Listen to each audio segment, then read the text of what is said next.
I'm going to show you how to use the effective access feature to see what permissions specific users and groups have to shared files and folders.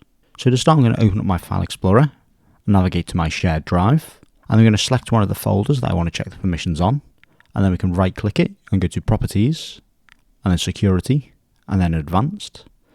And then in here, we can come to the Effective Access tab. We can then select a user, and then enter the username of the user that we want to check the permissions for, and then press OK, and then select View Effective Access. This will then check this user account against the shared folder that we've selected, and then see what permissions this user account has. So we can see it has most of the permissions, it doesn't have full control, it can't delete, it can't change permissions, and it can't take ownership, but it can do everything else. We can also do this against security groups. So for example, the security group that gives access to this folder is just called IT.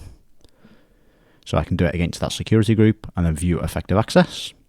And we can see it's got the exact same permissions as my user account is a member of this security group. Now if I select a test user, which I know doesn't have permissions over this folder, and then again view effective access, we can see that this user account is blocked from accessing this folder. Now we can do what if testing with this as well.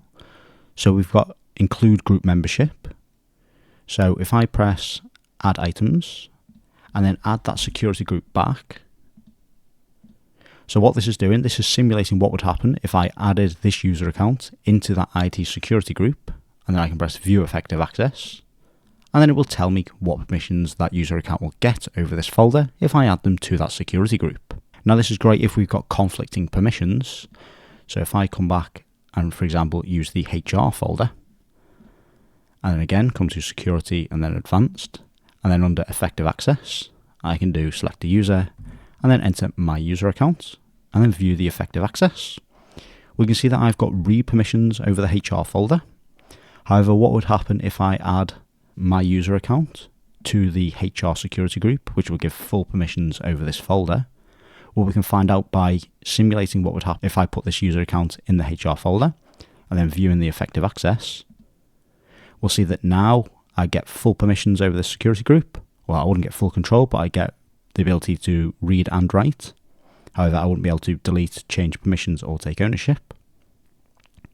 So this is a great tool to simulate what would happen if you put users in specific security groups, so you can see exactly what permissions they would get. So that's how to use the effective access feature to see what permissions specific users and groups have, as well as how to simulate access to see what would happen if you put specific users in specific security groups.